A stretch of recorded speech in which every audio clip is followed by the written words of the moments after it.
जय श्री कृष्ण। श्रीमद् भगवत गीता अध्याय 12। अर्जुन बोले, जो अनन्य प्रेमी भक्तजन पूर्वोक्त प्रकार से निरंतर आपके भजन ध्यान में लगे रहकर आप सगुण रूप परमेश्वर को और दूसरे जो केवल अविनाशी सच्चिदानंद निराकार ब्रह्म को ही अतिश्रेष्ठ भाव से भजते हैं, उन दोनों प्रकार के उपासकों में अति उत्तम योग वेता कौन है? तब श्री भगवान बोले, मुझ में मन को एकाग्र करके निरंतर मेरे भजन ध्यान में लगे हुए जो भक्तजन अतिशय श्रेष्ठ श्रद्धा से युक्त होकर मुझ सगुण रूप परमेश्वर को भजते हैं, वे मुझको योगियों में अति उत्तम योगी मान्य हैं। परंतु जो पुरुष इंद्रियों के समुदाय को भली प्रकार वश में करके मन बुद्धि से परे सर्वव्यापी अकथनीय स्वरूप और सदा एक रस रहने वाले नित्य अचल निराकार अविनाशी सच्चिदानंद ब्रह्म को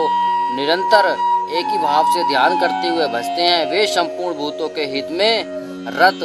और सब में समान भाव वाले योगी मुझको ही प्राप्त होते हैं। उन सच्चिदानंद निराकार ब्रह्म में आसक्त चित्त वाले पुरुष के साधन में परिश्रम विशेष है,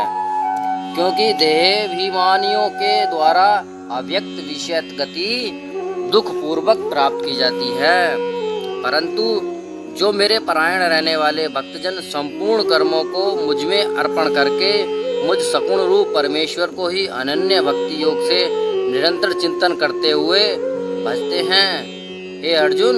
उन मुझ में चित्त लगाने वाले प्रेमी भक्तों को मैं शीघ्र ही मृत्यु रूप संसार समुद्र से उद्धार करने वाला होता हूँ। मुझ में मन को लगा और मुझ में ही बुद्धि को लगा,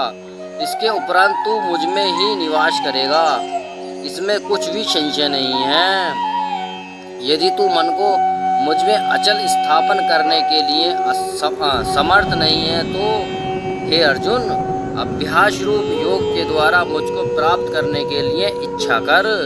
यदि तू उपयुक्त अभ्यास में भी असमर्थ है तो केवल मेरे लिए कर्म करने के ही परायण है हो जा। इस प्रकार मेरे निमित्त कर्मों को करता हुआ भी मेरी प्राप्ति रूप सिद्धि को ही प्राप्त होगा। यदि मेरी प्राप्ति रूप योग के आश्रित होकर उपयुक्त साधन को करने में भी तू असमर्थ है तो मन बुद्धि आदि पर विजय प्राप्त करने वाला होकर सब कर्मों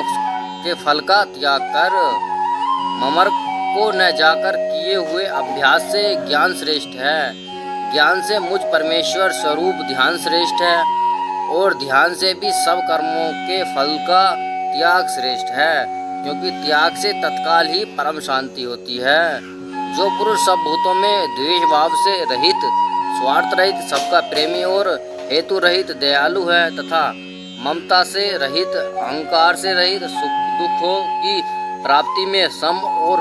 क्षमावान है, अर्थात अपराध करने वालों को भी अभय देने वाला है, तथा जो योगी निरंतर संतुष्ट है, मन इंद्रियों से रहित, शरीर को वश में किए हुए है और मुझ में दृढ़ निश्चय वाला है, वह मुझ में अर्पण किए हुए मन बुद्धि वाला मेरा भक्त मुझको प्रिय है, जिससे कोई भी जीव उद्वेग को प्राप्त नहीं होता और जो स्वयं भी किसी जीव से उद्वेग को प्राप्त नहीं होता, तथा जो हर्ष अनमर्ष भय और उद्वेग आदि रहित है, वह भक्त मुझको प्रिय है। जो पुरुष आकांक्षा से रहित, बाहर भीतर से शुद्ध, चतुर, पक्षता से रहित और दुखों से छूटा हुआ है, वह सब आरंभ को त्यागी मेरा भक्त मुझको बहुत प्रिय है। जो न कभी हर्षित होता है, न द्वेष करता है, न शोक करता है, न कामना करता है, न जो शुभ और अशुभ संपूर्ण कर्मों का त्यागी है, वह भक्तियुक्त मुझको पुरुष मुझको प्रिय है। जो शत्रु मित्र में और मान अपमान में शाम है, जो सर्दी गर्मी सुख दुख आदि द्वंद्वों में सम है और आसक्ति से रहित है,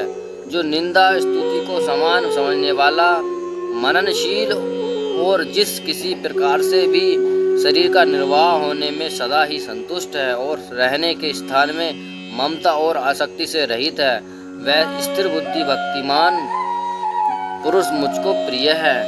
परंतु जो श्रद्धायुक्त पुरुष मेरे परायण होकर इस ऊपर कहे हुए धर्म में अमृत को निष्काम प्रेम भाव से सेवन करते हैं, वे भक्त मुझको अतिशय प्रिय हैं।